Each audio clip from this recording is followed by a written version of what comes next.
प्रकट हुन्छ जसको वर्णना ब्रह्मादि शंकर आदि नारायण आदि देवताहरू नित्य प्रार्थना गर्नुहुन्छ।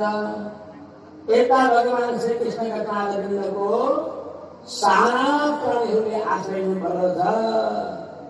अचिन्त्य शास्त्रे अविचिन्त्य शास्त्रया सुचिन्त्य विग्रह भगवान चिन्तन गर्ने चिन्तनीय मूर्ति चिन्तनीय विग्रह भइबस्छ। श्याम सुन्दर ते दास्य सर्वाम तवोधिकम भगवान श्याम वर्णको हुन्छ, दिव्य हुन्छ, सुन्दर हुन्छ, भव्य हुन्छ। यस कारणले जो चिन्तन गर्न अत्यन्तै कठिन हुन्छ